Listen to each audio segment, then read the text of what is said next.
तो प्यारे बच्चों, एक बार आपका स्वागत करता हूँ मैं अपने बिल्कुल पहले लेक्चर में 11th क्लास के। और मैं जो टॉपिक शुरू करने जा रहा हूँ आप लोग के बीच वो है वेक्टर्स। क्या है बच्चों? वो वेक्टर्स। वेक्टर्स हद से ज्यादा इंपॉर्टेंट टॉपिक है। मैं पहले आपको बता चुका हूँ, या फिर अगर आपको नहीं भी बताया है मैंने और आप पहली बार मुझे देख रहे हो, तो वेक्टर्स हद से ज्यादा इंपॉर्टेंट टॉपिक है, क्योंकि इस पर्टिकुलर चैप्टर के बिना आप 11th और 12th की फिजिक्स के किसी भी चैप्टर को कमांड नहीं कर पाओगे, किसी भी चैप्टर पर अपना कमांड नहीं कर पाओगे बहुत ही बेहतरीन तरीके से। तो वेक्टर चैप्टर की शुरुआत करने से पहले एक छोटी सी कहानी सुनाना चाहूंगा आप सबको। कहानी बहुत ही प्रेरक है और उससे जो भी सीखने को मिलेगा हम उसको अपने जीवन में जरूर लाने की कोशिश करेंगे। तो ये कहानी है बच्चों, ये कहानी है एक कुएं और एक नदी के बारे में। कुएं और एक नदी के बारे में। तो नदी जो है, नदी आप जानते हो बहुत तेज बहती है, इधर उधर ऊपर नीचे जहां भी जाना चाहती जाती है। नदी ने एक दिन ऐसे ही पता नहीं किस घमंड में कुएं से कहा कि तो यार ऐसे बैठा रहता है एक जगह पे, देख मुझे, देख कहाँ तू कहाँ मुझे देख, मैं तो कभी इधर लहराती हूँ कभी उधर लहराती हूँ, और तू बेचारा एक जगह पे पड़ा हुआ है। कुआ बेचारा शांत। कुआ कहा, हाँ यार नदी, बात तो तुम एकदम सही कर रही हो। तुम्हारा और मेरा क्या मुकाबला, तुम्हारा और मेरा क्या मुकाबला। देखो तुम, जैसे ही हवा तेज चलती है, जैसे ही रास्ते में कंकड़ आते हैं, पत्थर आते हैं, तुम क्या करती हो? अपनी दिशा बदल लेती हो। तुम इधर भागती हो, पत्थर आया उधर भागती हो, पत्थर आया इधर भागती हो, हवा चली कहीं और चली जाती हो। तुम्हारे अंदर तो हिम्मत ही नहीं है चीजों से लड़ पाने की। और एक मैं जहां बना, जहां था वहीं ठहरा हूं, वहीं पे ठहरा हुआ हूं। मैं तुम्हारी तरह डरपोक नहीं हूं कि इधर उधर भागूं। ये कुएं का पहला जवाब था। फिर कुएं ने कहा, हाँ यार नदी, बात तो तुम्हारी सही है, बात तो तुम्हारी सही है। तुम ऊपर से नीचे बह के आ रही हो, लगातार ऊपर से नीचे बह के आती हो, और जैसे से नीचे आती हो तुम्हें गंदगी, तुम्हें डस्ट, तुम्हें सब भुर्जा जोड़ता जाता है, और एक समय के बाद तुम खारी हो जाती हो, सॉल्टी हो जाती हो। और एक मैं नीचे से ऊपर आ रहा हूँ, मैं नीचे से ऊपर आ रहा हूँ, और जैसे से ऊपर आ रहा हूँ मैं बच्चों क्या होता जा रहा हूँ? मीठा होता जा रहा हूँ, मैं मीठा होता जा रहा हूँ। फिर कुएं ने कहा, सच बात है नदी, तुम्हारा और मेरा क्या मुकाबला। तुम लोगों के पास जाती हो उनकी प्यास बुझाने, और लोग मेरे पास आते हैं अपनी प्यास बुझाने। क्या सीखने को मिलता है इस कहानी से? सर क्यों सुना है अपनी कहानी पढ़ाने के पहले? 3 बातें। पहला, अब जब तुम अपने सिलेबस को शुरू करने जा रहे हो, मैं एक सच्चाई तुम्हें बता दूं, कई बार ऐसा होगा, क्योंकि बच्चों 10th से आप 11th में अभी आए हो, जमीन आसमान का डिफरेंस आ जाता है कोर्स में। ऐसा नहीं हमारे कोर्स की कोई बाउंड्री नहीं है, पर शायद बाउंड्री उतनी छोटी भी नहीं है जितनी कि हमने 10th क्लास में देखी थी। तो इस बाउंड्री को, जितनी बड़ी बाउंड्री को हमें क्रॉस करना है, इतनी बड़ी बाउंड्री को 11th और 12th क्लास में क्रॉस करना है, तो रास्ते में बहुत बार आपको प्रॉब्लम्स आएंगी, और बहुत तरीके की प्रॉब्लम्स आएंगी। कभी आपसे क्वेश्चन हो ही नहीं रहा होगा, कभी आपको टॉपिक समझ आ ही नहीं रहा होगा। उस समय मुड़ के साइड से निकलना नहीं है बच्चों, उस समय उस टॉपिक पे भिड़ना है, उस टॉपिक पे भिड़ना है। कई बार ऐसा होगा, या फिर पहले आपके साथ हुआ होगा कि आपका जो मार्क्स है वो बहुत ज्यादा आया होगा। हो सकता है आप अपने 10th क्लास में टॉपर रहे हो सकता है आपने 9th में 8th में कभी ना कभी टॉप किया हो, पर उस चीज को घमंड में लेके, आने वाले समय के टेस्ट को हल्के में लेके उनके में अपना मार्क्स गिराने की जरूरत नहीं है। बेहतर क्या है, अब आप अपना एक टारगेट डिसाइड करोगे कि मैं इतना पढ़ूंगा, और रोज उस टारगेट से ज्यादा ही करने की कोशिश करनी है। कुएं की तरह ऊपर उठना है, धीरे धीरे ऊपर उठना है, और एक दिन लास्ट में हम मीठे होके निकलेंगे बाहर। मीठे मतलब गलत वाला मीठा नहीं, मीठे मतलब कुछ प्रोडक्टिव होके निकलेंगे बाहर। और तीसरी बात जो सीखने को मिलेगी वो ये है कि एक पहचान बनानी है बेटा हमको। आज से 2 साल के बाद हमारी एक ऐसी पहचान होनी चाहिए कि सब हमारे पास आए, पूछे कि वो हम सबके पास जाके चीजों के बारे में जानने की कोशिश ना करे। तो आज से 2 साल है हमारे पास, लगभग कह सकता हूँ मैं 2 साल से कम ही है, हालांकि सच्चाई तो ये है। और आज पहला ही दिन है उसका, तो क्यों ना हम पहले दिन से अपनी जी जान लगाना शुरू कर दे इन तीनों ही चीजों को हासिल करने के लिए। किन तीनों चीजों को वो मैंने अभी आपको समझाया। तो फिलहाल टॉपिक पे लौट के आते हैं। वेक्टर्स हद से ज्यादा इंपॉर्टेंट है, मैंने पहले ही कहा। अब वेक्टर्स है क्या, पहले ये समझते हैं ध्यान से। मान लो मैं मान लो आपके शहर का रहने वाला नहीं हूँ, आपके इस पर्टिकुलर स्टेट का रहने वाला नहीं हूँ। मैं पहली बार आपके स्टेट में आया हूँ, और मान लो मैं टाउन हॉल के पास खड़ा हूँ। कहाँ खड़ा हूँ बच्चों? टाउन हॉल के पास। या मान लो मैं यूनिवर्सिटी रोड पे खड़ा हूँ, और मैं किसी से कहता हूँ, भाई मुझे बताओ ये मोशन कोचिंग कहाँ पे है? आखिर ये मोशन कोचिंग कहाँ पे है? और एक इंसान मेरे पास आके कहता है कि भैया यहाँ से आप 200 मीटर चले जाइए, मोशन कोचिंग आ जाएगी। मैं भी बहुत खुश, मैंने उससे कहा धन्यवाद भैया, बहुत ही अच्छा बताया आपने, और वो चला गया। अब मैं परेशान। क्यों परेशान? क्यों परेशान भाई? उसने तो 200 मीटर बताया है ना, उसने तो 200 मीटर बताया है। तो मैं 200 मीटर आगे जाऊं कि 200 मीटर पीछे जाऊं कि 200 मीटर लेफ्ट जाऊं कि 200 मीटर राइट जाऊं? अब मैं फंस गया ना यहाँ पे, मैं फंस गया ना। अब मेरी बात समझो, एक फिजिकल क्वांटिटी उसने मुझे बताई है जिसको बोलते हैं डिस्टेंस। उसने एक लेंथ दी है 200 मीटर्स, पर क्या इस सिचुएशन में जिसमें मैं फंसा हुआ था उसमें सिर्फ डिस्टेंस अपने आप में सफिशिएंट है मुझे मेरी मंजिल तक पहुंचाने के लिए? नहीं सर, बिल्कुल भी सफिशिएंट नहीं है, बिल्कुल भी सफिशिएंट नहीं है। क्या कमी है इस डिस्टेंस में, क्या कमी है इस फिजिकल क्वांटिटी में? सर इस फिजिकल क्वांटिटी में डायरेक्शन की कमी है, इस फिजिकल क्वांटिटी में एक डायरेक्शन की कमी है। अगर मान लो उस बंदे ने मुझसे ये कहा होता कि सर आप लेफ्ट की तरफ 200 मीटर चले जाओ, तो क्या मेरे लिए चीजें आसान होती अपनी मंजिल तक पहुंचना? हाँ सर, मेरे लिए मंजिल तक पहुंचना बहुत आसान हो गया होता। मतलब क्या फिजिकल क्वांटिटीज में डायरेक्शन बहुत इंपॉर्टेंट रोल प्ले करता है? हाँ, बहुत ही ज्यादा इंपॉर्टेंट रोल प्ले करता है। क्या हर फिजिकल क्वांटिटी में डायरेक्शन होता है? नहीं सर, हर फिजिकल क्वांटिटी में डायरेक्शन नहीं होता है। पर हाँ, क्या कुछ ऐसी फिजिकल क्वांटिटीज भी हैं जिनके पास डायरेक्शन होना बहुत जरूरी होता है, क्योंकि डायरेक्शन आने से उनका महत्व बदल जाता है? हाँ सर, ऐसी फिजिकल क्वांटिटीज हैं। और ऐसी ही फिजिकल क्वांटिटीज जिनके पास मैग्नीट्यूड के साथ साथ डायरेक्शन भी होती है, मैग्नीट्यूड के साथ साथ डायरेक्शन भी होती है, हम ऐसी फिजिकल क्वांटिटीज को क्या मान के चलते हैं बच्चों? वेक्टर मान के चलते हैं। क्या मान के चलते हैं? वेक्टर मान के चलते हैं। सर क्या कंफर्म हो आपकी सिर्फ मैग्नीट्यूड और डायरेक्शन होगा तो वेक्टर कहलाएगा? नहीं, मेरी बात ध्यान से सुनना, 10 मिनट के अंदर मैं आपका पॉइंट क्लियर करूंगा। तो what are vector quantities? What are vector quantities? सबसे पहले ध्यान से सुनो, a quantity will be considered as vector quantity अगर वो 3 कंडीशन सेटिस्फाई करेगी। It must have a magnitude, it must have a magnitude. उसके पास क्या होना चाहिए बच्चों? मैग्नीट्यूड होना चाहिए। It must have direction, it must have direction. और इन दोनों के अलावा एक और चीज है, वो लॉ ऑफ वेक्टर एडिशन को फॉलो करनी चाहिए। सर ये तीसरा पॉइंट समझ में नहीं आया? नहीं आएगा बेटा, हो सकता है आज के पूरे लेक्चर में समझ में नहीं आएगा। अभी के लिए, फिलहाल के लिए मैं बस इतना बोल सकता हूं कि आप, जब मैं आपसे बोलता हूं बेटा 2 + 3, आप क्या बोलते हो बच्चों? 5, है ना? या मैंने आपसे कहा मान लो 6 + 4, आप कहते हो बच्चों 10। ये होता है एडिशन, ये होता है सिंपल एडिशन जो हमने हमेशा से सीखा है। जो वेक्टर क्वांटिटीज होती है ना बच्चों, वो ऐसे सिंपली ऐड नहीं होती, उनके लिए एक स्पेशल लॉ बनाया गया है, उनके लिए एक स्पेशल लॉ बनाया गया है। और लॉ के अकॉर्डिंग जो भी क्वांटिटीज हमने आपको ऐड कर लेंगी, वो क्वांटिटीज क्या बनेंगी बच्चों? वेक्टर क्वांटिटी बनेगी। तो फिर से मैं रिपीट कर दे रहा हूं, एक ऐसी फिजिकल क्वांटिटी जिसके पास मैग्नीट्यूड होगा, जिसके पास डायरेक्शन होगा, साथ साथ वो law of addition of vectors को भी फॉलो कर रही होगी, तो ऐसी फिजिकल क्वांटिटी क्या कहलाएगी बच्चों? वेक्टर क्वांटिटीज कहलाएंगी। क्या कहलाएंगी बच्चों? Vector quantities कहलाएंगी। सर तो क्या ऐसी भी कुछ क्वांटिटीज होती हैं क्या जिनके पास मैग्नीट्यूड तो होता है, डायरेक्शन तो होता है, पर लॉ को फॉलो नहीं कर रही होती हैं? हाँ बच्चों, होती है। एक एग्जांपल देता हूं आपको, देखो ध्यान से। मेरे ख्याल से आपने अपने 10th क्लास या 9th क्लास में करंट चैप्टर को एक ना एक बार जरूर देखा होगा। मैं कहता हूं मान लो इस वायर में 4 एम्पियर करंट फ्लो कर रहा है। कितना करंट फ्लो कर रहा है बच्चों? 4 एम्पियर। मैंने कहा आपसे बच्चों कि इस वायर में मान लो 3 एम्पियर करंट जा रहा है। कितना करंट जा रहा है बच्चों? 3 एम्पियर करंट। तो जरा बताओ इस वायर में कितना करंट होना चाहिए? इस वायर में कितना करंट होना चाहिए? आप सीधे बोलोगे कि सर इधर से 4 आया, इधर 3 गया, तो पक्का इधर कितना जा रहा होगा? 1 एम्पियर। मतलब कि आप सीधे 4 को 3 + 1 लिख सकते हो। हाँ, क्या करंट के पास डायरेक्शन नहीं है क्या? है ना सर, बिल्कुल है। करंट जा तो रही है। जो किसी वायर में मैंने आपको दिखाया, तो ये एरो क्या शो कर रहा था सर? एरो करंट की डायरेक्शन को ही तो शो कर रहा था। ये एरो क्या शो कर रहा था? करंट की डायरेक्शन को ही तो शो कर रहा था। जरा एरो बदल के देखो, क्या महत्व बदल जाएगा? हाँ सर, महत्व बदल जाएगा। तो मतलब करंट एक ऐसी फिजिकल क्वांटिटी थी जिसके पास मैग्नीट्यूड था, देखो 4, देखो 1, देखो 3, जिसके पास डायरेक्शन था। एरोस देख सकते हो आप लोग बहुत आराम से। पर क्या ये वेक्टर लॉ को फॉलो कर रही है?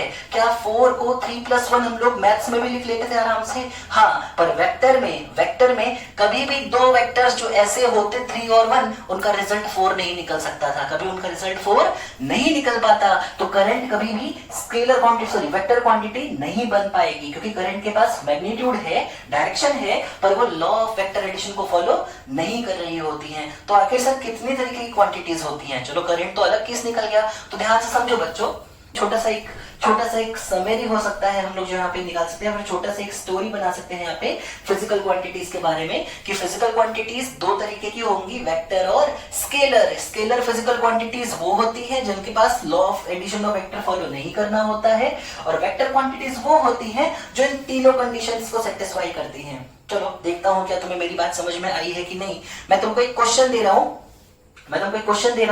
मैं तुमको 2 पॉइंट्स लिख के देता हूं, तुम्हें बताना है इनमें से कौन सा पॉइंट सही है, जरा बताओ इतनी ही नॉलेज के बेसिस पे। पहला पॉइंट कहता है if a quantity has magnitude and direction, if a quantity has magnitude and direction, then it must be a vector quantity.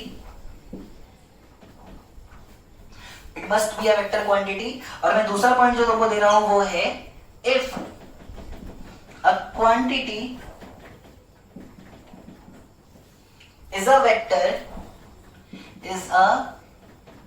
vector quantity, then it must have magnitude and direction. इनमें से कौन सा point हमेशा सही होता है, आपको ये बताना है अभी कमेंट में कि इनमें से कौन सा पॉइंट हमेशा सही होगा। कि अगर किसी क्वांटिटी के पास मैग्नीट्यूड और डायरेक्शन है मतलब वो वेक्टर क्वांटिटी होगी, या फिर अगर कोई क्वांटिटी वेक्टर है तो इसका मतलब उसके पास मैग्नीट्यूड और डायरेक्शन दोनों होगा। सब बात तो एक ही लग रही है? नहीं बच्चों, बात एक नहीं है। ध्यान से समझने की कोशिश करना लाइन को, तुम्हें डिफरेंस नजर आ जाएगा। तो फिलहाल इतनी बातें आप अपनी कॉपी में बहुत ही तरीके से नोट कर लीजिए। मैं अभी आपके पास टाइप्स ऑफ वेक्टर्स लेके आता हूं कि कितने तरीके के वेक्टर्स होते हैं या फिर कितने तरीके के वेक्टर्स के साथ हमें डील करना है इस चैप्टर में। मैं सारे ही वेक्टर्स एक एक करके आपको एक्सप्लेन करता हूं, पर फिलहाल तब तक आप इतनी बातों को अच्छे से नोट कर लीजिए।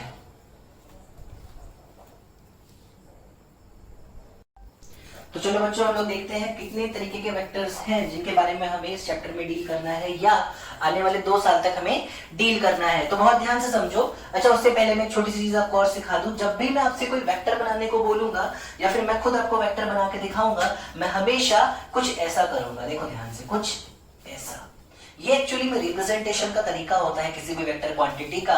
और ये चीज क्या बता रही है कि आखिर वेक्टर शुरू कहां से हो रहा है और खत्म कहां पे हो रहा है। तो एरो बताता है कि कहां तक गया है हमारा वेक्टर, और ये चीज बताती है कि वेक्टर शुरू कहां से हुआ है। इसको वेक्टर्स के टर्म्स में बेटा इसको बोला जाता है टेल ऑफ अ वेक्टर। क्या बोला जाता है बच्चों?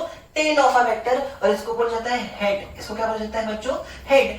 टेल से लेके हेड तक के बीच की जो डिस्टेंस है, टेल से लेके हेड तक के बीच की जो भी लेंथ है, ये लेंथ कितनी ज्यादा है या कितनी कम, वो हमें बता रही होती है मैग्नीट्यूड। आखिर कितना ज्यादा है किसी वेक्टर का। ज्यादा लेंथ मतलब बड़ा मैग्नीट्यूड हो गया, और कम लेंथ का मतलब बच्चों छोटा मैग्नीट्यूड हो गया। तो बहुत ध्यान से समझते हैं हम लोग कि आखिर कितने तरीके के वेक्टर्स हैं जो हमें पढ़ने हैं इस चैप्टर में। तो सबसे पहला नाम से ही क्लियर है, जीरो वेक्टर। क्या नाम है बच्चों इसका?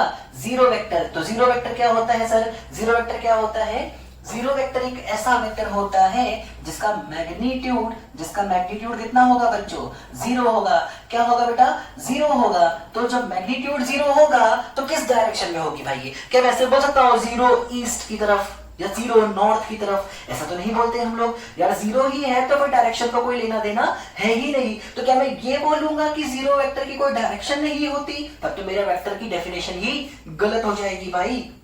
वेक्टर के लिए डायरेक्शन होना मस्ट है, वेक्टर के लिए डायरेक्शन होना मस्ट है। तो फिर मैं कैसे बताऊंगा कि जीरो वेक्टर की डायरेक्शन क्या होती है? तो बच्चों याद रखना, जीरो वेक्टर की डायरेक्शन लोग आर्बिट्रेरी ले लेते हैं। आर्बिट्रेरी लेने का मतलब क्या हुआ सर? तुमको जहां सही लगे उसमें डायरेक्शन मान लो उसकी। क्या पता क्वेश्चन के अकॉर्डिंग हमें अपनी डायरेक्शन चेंज करनी पड़ जाती हो, तो जरूरत पड़ने पे हम कोई भी डायरेक्शन इसको दे सकते हैं। तो जीरो वेक्टर एक ऐसी वेक्टर होगी, एक ऐसा वेक्टर होगा जिसका मैग्नीट्यूड कितना होने वाला है बच्चों? 0, और डायरेक्शन आर्बिट्रेरी है, मतलब कहीं भी लिया जा सकता है।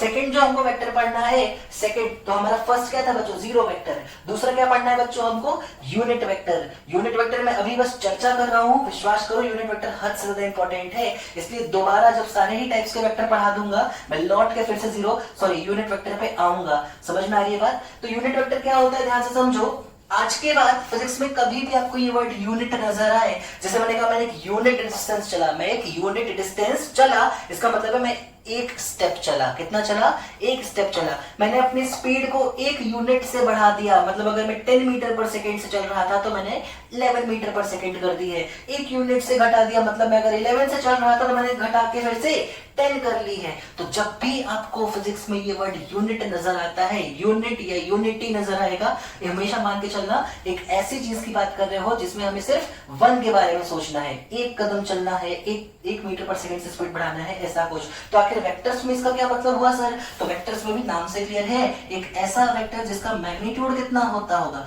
मैग्नीट्यूड कितना होगा बच्चों? 1 के बराबर। मैग्नीट्यूड कितना होता होगा बच्चों? 1 के बराबर होता होगा। साथ साथ इसकी डायरेक्शन के बारे में हमें पता होता होगा, इसकी डायरेक्शन के बारे में हमें पता होता होगा। मैं यूनिट वेक्टर के बारे में बहुत ज्यादा चर्चा करूंगा डिटेल में, अभी बस आपको छोटी छोटी सी और बातें समझा देता हूं। अगर कभी भी हम ग्राफ्स में डील करते हैं, किसमें डील करते हैं बच्चों? ग्राफ में। तो देखो 3 डायरेक्शंस होती हैं, हम भी जानते हैं कौन कौन सी होती है भाई। हम कौन कौन सी होती है सर? पहली होती है एक्स एक्सिस,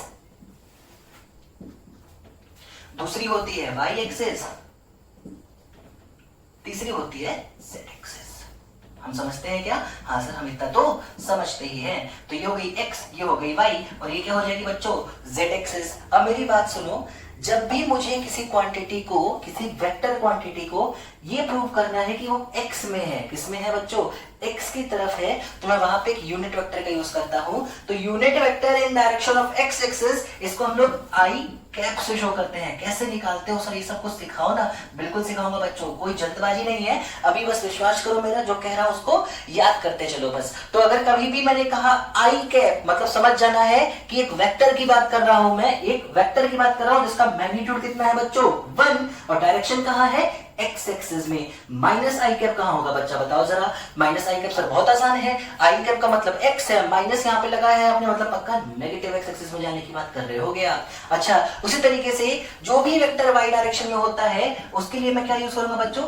जे कैप। तो अगर मैंने कभी आपसे कहा कि एक वेक्टर है जे कैप, एक वेक्टर है जे कैप, ये देखो एक कैप जैसा लग रहा है ना भाई, कैप जैसा सर के ऊपर लगाया हुआ है, इसलिए इसको कैप बोलते हैं। तो अगर मैंने आपसे कहा कि एक वेक्टर है जे कैप, समझ जाना आपकी मैं क्या कहना चाहता हूं। एक वेक्टर है जिसका मैग्नीट्यूड है 1, और किस डायरेक्शन में हो वो बच्चों? वो है वाई एक्सिस में। अच्छा, अगर मैं आपसे बोलूं बेटा माइनस जे कैप, तो माइनस जे कैप का मतलब होता होगा सर पक्का जे लगा है तो वाई एक्सिस तो है ही, माइनस लगा है तो पक्का नेगेटिव डायरेक्शन होगी वाई की, तो नेगेटिव वाई एक्सिस में 1 मैग्नीट्यूड का एक वेक्टर हो जाएगा।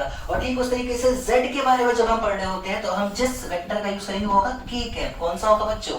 के कैप। तो के कैप क्या है? एक ऐसा वेक्टर जिसका मैग्नीट्यूड है 1 और डायरेक्शन है जेड एक्सिस, या माइनस के कैप मतलब एक ऐसा वेक्टर जिसका मैग्नीट्यूड तो 1 है पर वो माइनस जेड डायरेक्शन में है। अब आपको मैं एक और पॉइंट समझाता हूं यहाँ पे, जो आप जरूर नोट करना। यूनिट वेक्टर एक्चुअली पढ़ा ही इसलिए जाता है ताकि हम जिस भी फिजिकल क्वांटिटी, जो कि वेक्टर है, जिस भी वेक्टर फिजिकल क्वांटिटी की बात कर रहे हैं उसकी सही डायरेक्शन का अनुमान लगा सके, जैसे मान लो मैंने आपसे कहा मैं एक वेक्टर को रिप्रेजेंट करके दिखाता हूं। मान लो मैंने कहा कोई वेक्टर है मेरे पास, a vector is equal to 2i cap plus 3j cap. ये एक एग्जाम्पल है बच्चों, ये एक एग्जाम्पल है, ध्यान से समझना। अभी मैं सब बताऊंगा कि मैंने इसको ऐसे ही लिखा है या फिर रिप्रेजेंटेशन कैसे कैसे किया जाता है। देखो अच्छा, एक थोड़ी सी बात समझा ही देता हूँ। किसी भी फिजिकल क्वांटिटी के ऊपर अगर मैं कैसे एरो लगा दूं, मतलब वो एक वेक्टर क्वांटिटी हो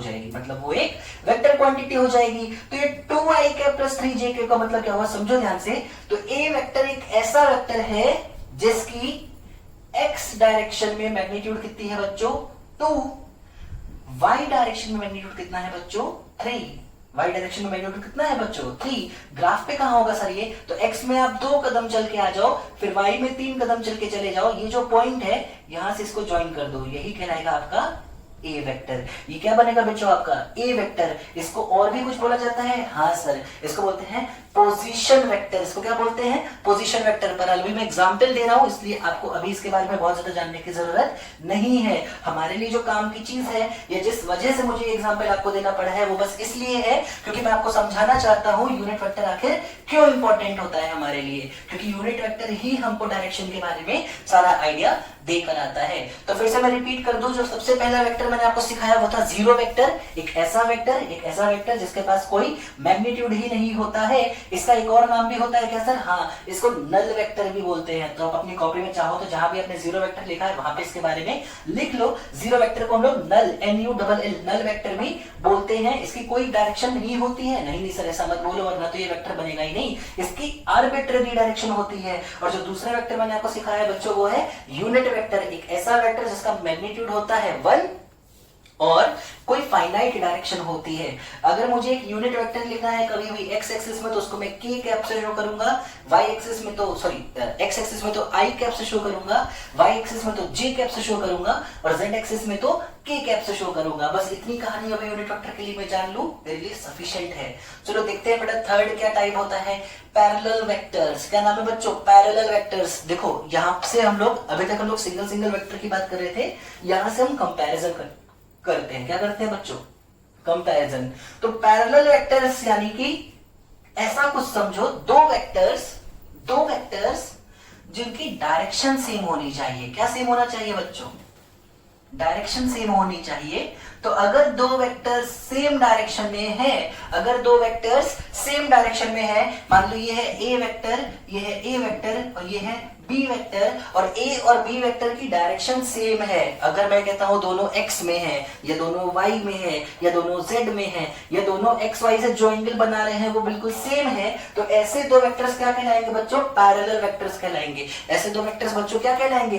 पैरेलल वेक्टर। अब ध्यान से समझो, आपको दिख रहा होगा A वेक्टर की लेंथ के सामने B की लेंथ मैंने ज्यादा बनाई है, तो क्या दोनों का मैग्नीट्यूड भी सेम है क्या? नहीं सर, आपने तो बताया था लेंथ जितनी ज्यादा मैग्नीट्यूड उतना ज्यादा। तो ध्यान से देखो, मैग्नीट्यूड से पैरेलल वेक्टर का कोई लेना देना नहीं है। मैग्नीट्यूड सेम हो तो कोई दिक्कत नहीं, अलग है तो कोई दिक्कत नहीं, पर अगर डायरेक्शन सेम है तो दो वेक्टर्स या फिर उनसे ज्यादा वेक्टर्स क्या कहलाएंगे? हमेशा पैरेलल वेक्टर्स कहलाएंगे बच्चों। तो टू और more than two vectors are said to be parallel if they have same direction. चलो देखते हैं भाई फोर्थ कैटेगरी क्या है सर। फोर्थ कैटेगरी बिल्कुल ही थर्ड कैटेगरी जैसी ही है, बस नाम हल्का सा चेंज होके क्या होने वाला है बच्चों?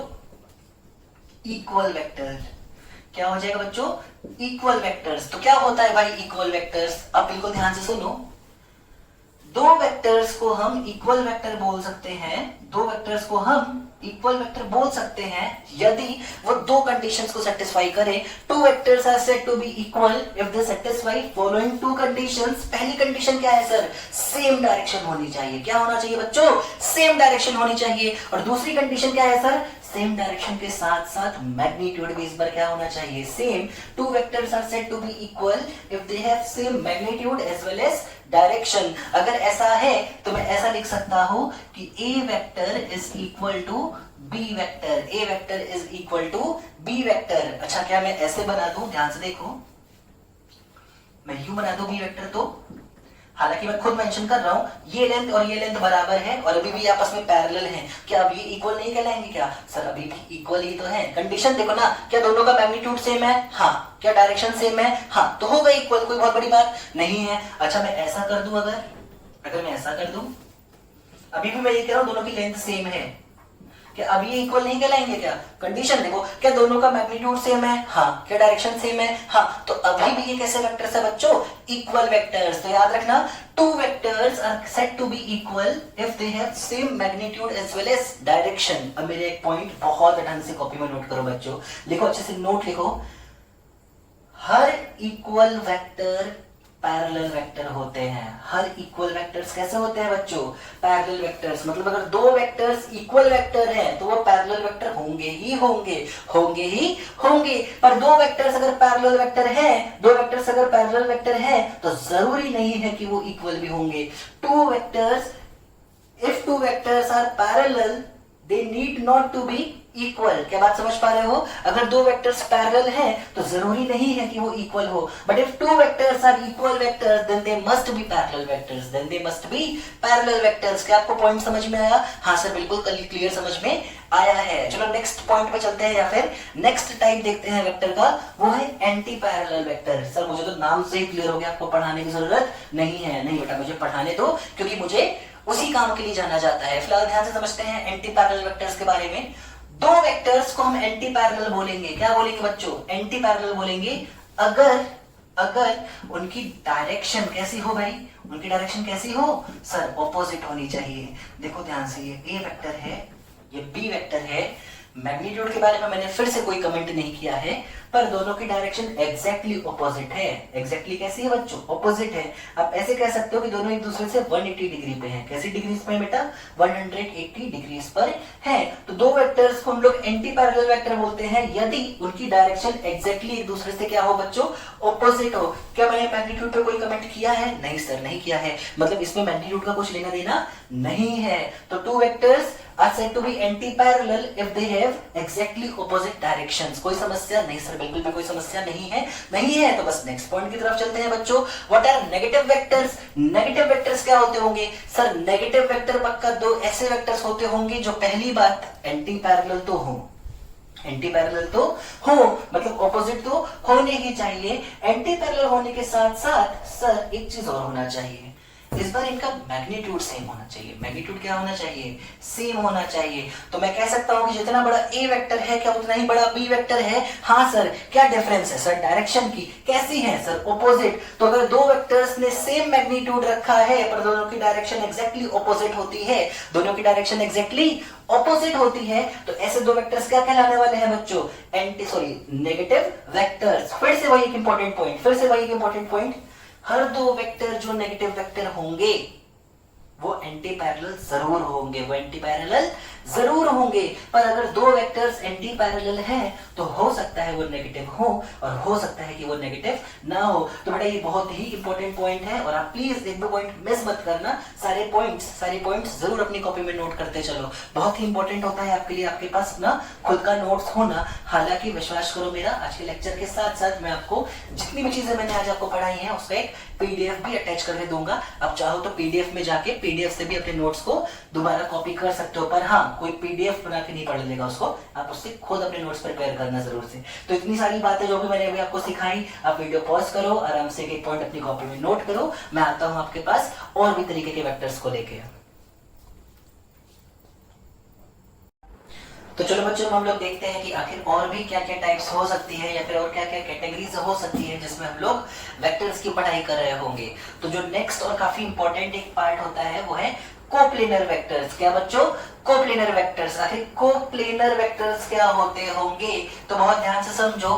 प्लेनर मतलब हम लोग को समझ में आता है एक प्लेन में लाई करने वाले, सर ये प्लेन क्या होता है? तो प्लेन दो एक्सिस से मिलकर बनने वाला एक पर्टिकुलर एरिया होता है। जैसे ये बोर्ड एक प्लेन कहलाएगा। क्या कहलाएगा बच्चों? एक प्लेन कहलाएगा। इसमें आप देख सकते हो एक y एक्सिस है और एक x एक्सिस है, तो इसको xy प्लेन बोल सकते हैं। ऐसे ही क्या सर ये एक सरफेस भी एक प्लेन है? हाँ सर ये भी एक प्लेन है। सर इस बोर्ड को उठा के मैं आगे यहाँ रख लूं तो क्या ये भी एक प्लेन है? हाँ सर ये भी एक प्लेन है। सर इस बोर्ड को और पीछे ले जाके ऐसे ही रखो तो क्या वो भी एक प्लेन है? हाँ सर वो भी एक प्लेन है। अब मेरी बात ध्यान से समझो। दो वेक्टर्स कोप्लेनर कहलाएंगे अगर या तो वो एक ही प्लेन में लाई करते हो जैसे इस बोर्ड पे मैं रैंडम कोई भी दो वेक्टर बना दूं। देखो एक वेक्टर ये बनाया मैंने और एक देखो मैं यहां बना रहा हूं ये क्या ये दोनों ही वेक्टर में इसी बोर्ड पे बना दिया? हाँ सर आपने इसी बोर्ड पे बनाया है। क्या मेरे लिए कोई डिफिकल्टी थी? नहीं सर मेरे लिए कोई डिफिकल्टी नहीं थी। तो ऐसे दो वेक्टर्स जो एक ही प्लेन पे लाई करते हैं वो क्या कहलाएंगे बच्चों? कोप्लेनर वेक्टर्स कहलाएंगे। 2 हो 3 हो 10 हो 100 हो एक ही प्लेन में लाई करने वाले सारे वेक्टर्स क्या कहलाएंगे बच्चों? कोप्लेनर कहलाएंगे। अभी कंप्लीट नहीं है ये डेफिनेशन, और समझो अच्छे से। मान लो ऐसा ही एक और बोर्ड मेरे पास हो और वो मैं यहां खड़ा करूं ऐसे यहां पे, और जैसे मैंने ये वेक्टर बनाया है ना बच्चों, ऐसे ही एक वेक्टर मैं इसमें भी बना दूं। जैसे मैंने ये बनाया है ना बच्चों वैसे ही मैं एक यहां भी बना दूं, या मैं कुछ और अलग ही शेप का इसमें बना दूं। मान लो ये जो मेरा नया बोर्ड है मैं ऐसे एक वेक्टर बना दूं इस पे, मेरी मर्जी। तो मैं तो बना ही सकता हूं ना भाई? हाँ मैं तो बना ही सकता हूं। सर क्या ये और इस वाले बोर्ड पर आने वाले तीनों वेक्टर भी आपस में कोप्लेनर कहलाएंगे? हाँ बच्चों ये पांचों कोप्लेनर कहलाएंगे। अरे सर समझा नहीं? एक बार और ढंग से समझाओ इसकी डेफिनेशन पे, सुनो ध्यान से। वो वेक्टर्स जो या तो एक ही प्लेन में लाई करते हो या फिर उस प्लेन के पैरेलल किसी और प्लेन में लाई करते हो, हमेशा क्या कहलाएंगे बच्चों? कोप्लेनर कहलाएंगे। हमेशा क्या कहलाएंगे बच्चों? कोप्लेनर कहलाएंगे। तो बहुत अच्छे से इसकी डेफिनेशन रखना, बहुत अच्छे से इसकी डेफिनेशन लिखना। एक ही प्लेन पर लाई करने वाले सभी वेक्टर्स या उस प्लेन के पैरेलल किसी भी और प्लेन में लाई करने वाला कोई वेक्टर हमेशा आपस में क्या कहलाते हैं बच्चों? कोप्लेनर वेक्टर्स कहलाते हैं। तो किसी प्लेन के पैरेलल किसी भी और प्लेन में लाई करने वाले वेक्टर्स क्या कहलाएंगे बच्चों? कोप्लेनर कहलाएंगे। क्या कहलाएंगे बच्चों? कोप्लेनर कहलाएंगे। सर तो फिर कोप्लेनर के बाद ये नॉन कोप्लेनर क्या होता है, इसको भी समझाओ जरा। लो समझो समझो। ये वेक्टर और ये वेक्टर क्या दोनों बोर्ड पे बन सकते हैं? हाँ सर। तो ये कैसे है? कोप्लेनर। इन दोनों के साथ ये भी क्या बोर्ड पे बन सकता है? हाँ सर। तो ये तीनों कैसे हैं? कोप्लेनर। इन तीनों के अलावा एक वेक्टर मैं ऐसे बनाना चाहता हूं, बोर्ड से बाहर निकलता हुआ आपकी तरफ जाता हुआ। किसकी तरफ जाता हुआ बच्चों? आपकी तरफ जाता हुआ। तो क्या वो वेक्टर कुछ ऐसा होगा? हाँ सर ऐसा होगा। क्या ये वेक्टर, ये वेक्टर, ये वेक्टर, ये वेक्टर, इन चारों को आप एक ही प्लेन में बना पाओगे? नहीं सर, नहीं बना पाएंगे। सर ये तीनों तो एक ही प्लेन में है, क्या ये वाला अलग निकल गया? हाँ सर ये वाला अलग निकल गया। तो कुछ वेक्टर्स एक ही प्लेन में बन सकते हैं, पर कुछ ऐसे भी वेक्टर्स होते हैं जो उसी प्लेन में नहीं बन रहे होते हैं। जब भी हम लोग जनरली तीन वेक्टर्स की बात करते हैं तो हमारे लिए डिफाइन होता है ये 8th वाला हमारी कैटेगरी, यानी कि नॉन कोप्लेनर, क्योंकि दो वेक्टर हमेशा एक ही प्लेन पे लाई करेंगे।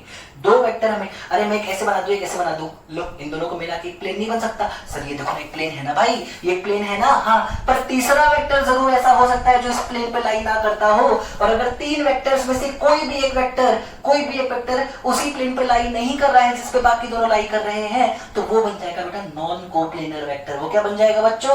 Non coplanar vector. तो नॉन कोप्लेनर का मतलब क्या हुआ? ऐसे वेक्टर्स जो किसी पर्टिकुलर प्लेन के पैरेलल किसी और प्लेन में लाई ना कर रहे हो, वो क्या हो जाएंगे बच्चों? हमारे लिए नॉन कोप्लेनर वेक्टर्स हो जाएंगे। क्या हो जाएंगे बच्चों? नॉन कोप्लेनर वेक्टर्स हो जाएंगे। तो कोप्लेनर क्या होता है हमने अच्छे से समझा, एक ही प्लेन में या उस प्लेन के पैरेलल किसी भी और प्लेन में लाई करने वाला वेक्टर क्या बनेगा बेटा? कोप्लेनर। एक ही प्लेन पे लाई ना कर सके जो वेक्टर्स, वो क्या बनेंगे? Non coplanar. नेक्स्ट कैटेगरी क्या है सर? Collinear vector. क्या है बच्चों? कोलिनियर। देखो ध्यान से, नाम से ही क्लियर है। एक रैंडम लाइन बना लो बेटा, एक रैंडम लाइन बना लो। चलो देखो मैंने ये लाइन बना ली मान लो, या अभी मैं और अच्छे से समझाऊंगा, तो चलो पहले इतना भी समझाता हूं। इस लाइन पर बनने वाले जितने भी वेक्टर हो सकते होंगे बनाओ जरा। ये लो ए वेक्टर, सर ये लो बी की डायरेक्शन चेंज कर दी मैंने।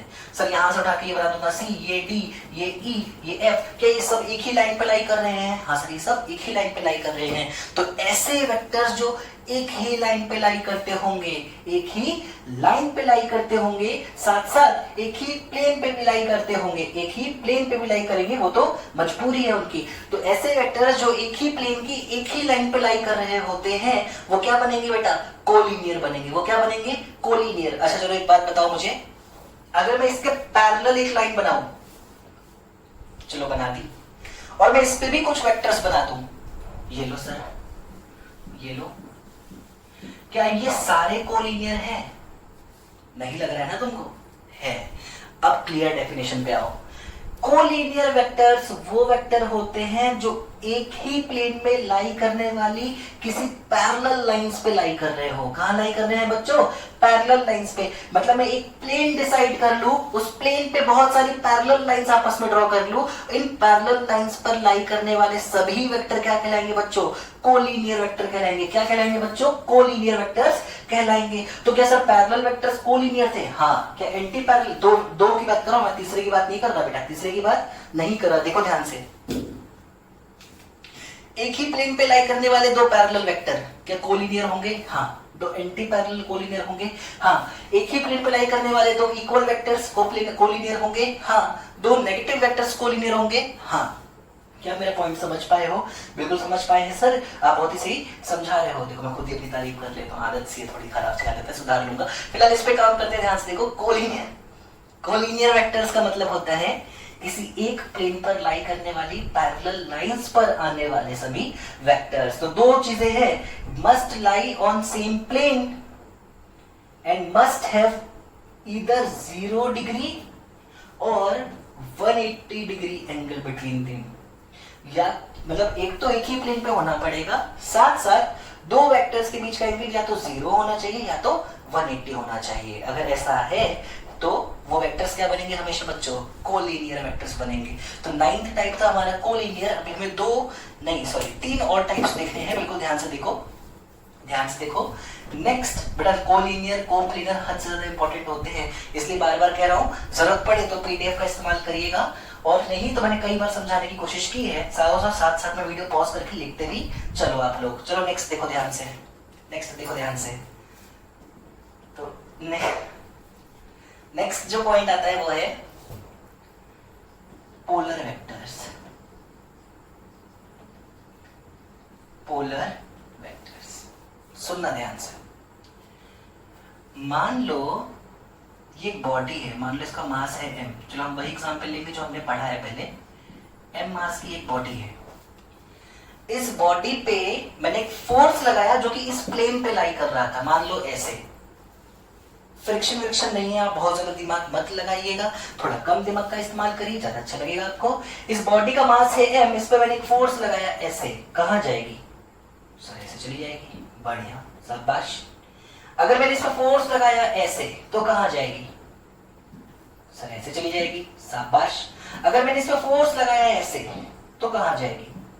ऐसे। मेरी बात सुनो, मेरी बात सुनो, इस पे 4-5 फोर्स लगाओ, देखो ये भी, ये भी, ये भी, कहीं तो जाएगी। हाँ, क्या तीनों फोर्स मैंने एक ही प्लेन पे लगाए हैं? हाँ। क्या ये बॉडी भी उसी प्लेन पर मूव करेगी जिस पर कि मैंने फोर्स लगाया था? हाँ। अब मेरी बात ध्यान से समझना, बहुत सारे वेक्टर्स ऐसे होते हैं जिनका इफेक्ट उसी प्लेन में नजर आ जाता है, उसी प्लेन में नजर आ जाता है जिस प्लेन में वो वेक्टर्स लाई कर रहे होते हैं। बहुत सारे वेक्टर्स ऐसे होते हैं जिनका इफेक्ट उसी प्लेन में या उसी लाइन पे नजर आ जाता है जिस पर कि वो लाई कर रहे होते हैं, जिस पर वो खुद होते हैं। तो ऐसे वेक्टर्स जिनका इफेक्ट भी उन्हीं के प्लेन में होता है, ऐसे वेक्टर्स जिनका इफेक्ट भी, देखो ऐसा नहीं हो सकता है इस बॉडी को ऐसे रखा हुआ है, मैं इस बोल्ड वाले प्लेन पे इस पे फोर्स लगाऊं और ये उछल के यहां से आपके पास पहुंच जाए, ऐसा पॉसिबल नहीं है।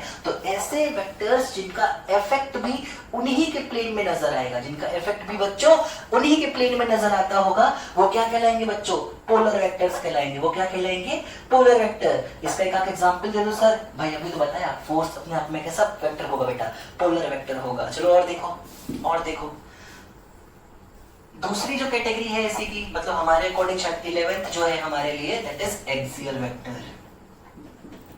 एक्सियल वेक्टर शायद आपके लिए थोड़ा सा नया होगा, पर कोई बहुत डिफिकल्ट चीज नहीं है। धीरे धीरे हमको बहुत सारे नए टर्म सुनने में आने वाले हैं बच्चों, तो उनसे डरना नहीं है। मैंने आपको स्टार्टिंग में एक कहानी सुनाई है यही बताने के लिए कि उनसे डरना नहीं है, बल्कि उनसे भिड़ना है, उनको समझना है। मैं कुछ फिजिकल क्वांटिटीज के नाम ले रहा हूं आपके सामने, जो शायद आपने पहले कभी सुने हो या हो सकता है आपने ना सुने हो। उसमें से एक है बेटा टॉर्क।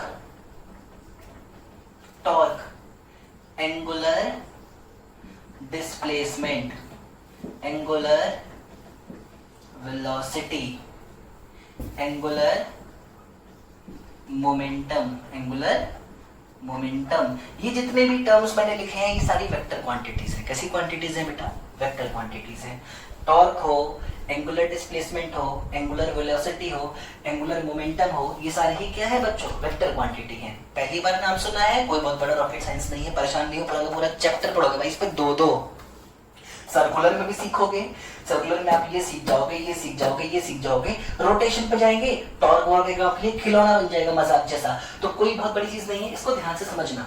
आपके रूम पे फैन तो होगा जहां बैठे हो, हाँ जरा फैन को देखो कैसे घूम रहा है, कैसे घूम रहा है? सर ऐसे घूम रहा है, ऐसे घूम रहा है ना, ऐसे घूम रहा है। तो अगर मैं तुमसे पूछूं बेटा इसकी एंगुलर वेलोसिटी कैसी है, एंगुलर वेलोसिटी कैसी है, तो एक बच्चा कहेगा सर एंटी क्लॉकवाइज डायरेक्शन में है। नहीं बेटा, फिजिक्स ऐसी नहीं कहती। फिजिक्स कहती है जिस डायरेक्शन में ये पंखा घूम रहा है अपने राइट हैंड के सारे फिंगर्स को भी उस डायरेक्शन में घुमाओ। घुमाओ भाई, घुमाओ घुमाओ, सब घुमाओ। क्या तुम्हारा थंब कहीं और पॉइंट कर रहा है? हाँ सर, थंब ऊपर देख रहा है। थंब कहाँ देख रहा है? ऊपर। एक्चुअली ऊपर है इसकी एंगुलर वेलोसिटी। कहाँ है इसकी एंगुलर वेलोसिटी? ऊपर की तरफ है। अगर मैं पंखा बंद करके चालू करता हूँ तो क्या धीरे धीरे धीरे धीरे उसकी स्पीड बढ़ती जाती है? हाँ, क्योंकि उस पर टॉर्क लग रहा होता है। क्या लग रहा होता है बच्चों? टॉर्क। टॉर्क कहाँ लग रहा है? अगर पंखा ऐसे घूम रहा है तो बच्चों पंखों की स्पीड बढ़ रही है, तो एक काम करो, जिस डायरेक्शन में स्पीड बदल रही है उसमें अपनी उंगलियां घुमाओ राइट हैंड की। आपका थंब कहीं और पॉइंट कर रहा है? हाँ सर, ऊपर। ये ऊपर की डायरेक्शन है, टॉर्क की डायरेक्शन। बाकी परेशान नहीं होना है, बस इतना ही जानना था। क्या समझाना चाहते हो सर? देखो, टॉर्क लगा है ऊपर, सपोज ये जेड एक्सिस है, तो एक्स कहां होगी? ये। वाई कहां होगी? ये।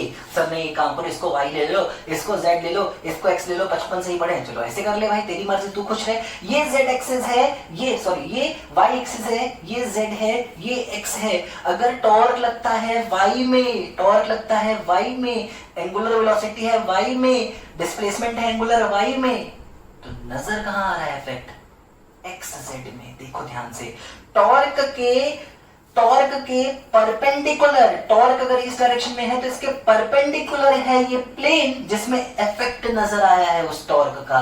टॉर्क की डायरेक्शन के परपेंडिकुलर है वो प्लेन जिसमें इफेक्ट नजर आया है टॉर्क का। वो वेक्टर्स जिनका इफेक्ट उनसे परपेंडिकुलर किसी प्लेन में नजर आए, वो वेक्टर जिनका इफेक्ट उनके प्लेन से सॉरी उनकी डायरेक्शन से परपेंडिकुलर किसी प्लेन में नजर आता होगा बच्चों, वो क्या कहलाएंगे हमेशा? वो क्या कहलाएंगे हमेशा? एक्सियल वेक्टर्स कहलाएंगे। क्या कहलाएंगे बच्चों? वो एक्सियल वेक्टर्स कहलाएंगे। और एक बात याद रखना, हम सिर्फ 5 ही एक्सियल वेक्टर्स जानते हैं, जिसमें से 4 का नाम मैंने आपके सामने लिख रखा है। एक जो मुझसे मिस हुआ था वो भी यहाँ पे लिख दूं, एंगुलर एक्सेलरेशन।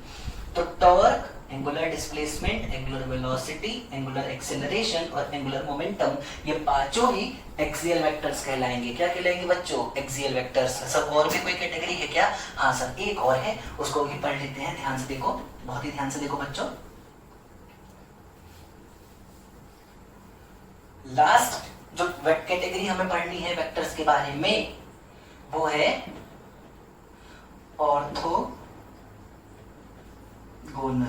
Orthogonal vectors. तो आखिर ये ऑर्थोगोनल वेक्टर्स क्या होते हैं? कोई भी दो वेक्टर्स जिनके बीच एंगल 90 डिग्री होगा। कितना होगा बच्चों? 90 डिग्री होगा, वो ऑर्थोगोनल कहलाएंगे। सोचो एक वेक्टर एक्स डायरेक्शन में, एक वाई में है, एक जेड में है, ये तीनों सर ऑर्थोगोनल कहलाएंगे। क्या तुम बात समझ पा रहे हो? हाँ सर, हम आपकी बात समझ पा रहे हैं। तो ऑर्थोगोनल वेक्टर्स क्या होते हैं बच्चों?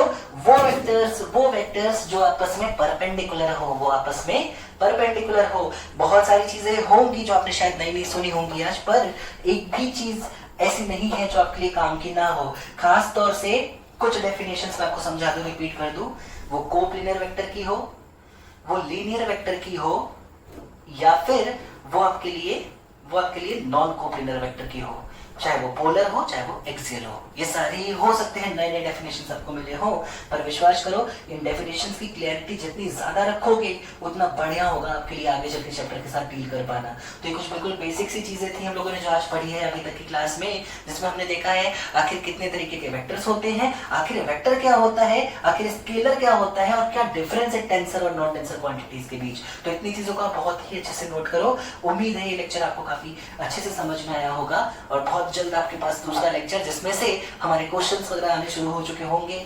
और कंफ्यूज नहीं होना बच्चों, हो सकता है जब मैंने लिखा होगा a वेक्टर बराबर 2i cap plus 3j cap आपको अजीब सा लगा हो। बिल्कुल परेशान नहीं हो बेटा, एक एक वेक्टर लिखना सिखाऊंगा तुमको, एक एक चीज समझ में आ जाएगी कैसे लिखा है, क्या लिखा है। वेक्टर देखेंगे बाद में, उस वेक्टर का सब कुछ, उसकी पूरी जानकारी, उसके बारे में सारी नॉलेज हम पहले पा जाएंगे। आप परेशान नहीं हो, विश्वास करो। सेकंड लेक्चर का इंतजार करो, तब तक अपने घर में रहो, मस्त रहो, समय का पूरा यूटिलाइजेशन करो, अच्छे से पढ़ो लिखो और एंजॉय करो। चलो, थैंक यू।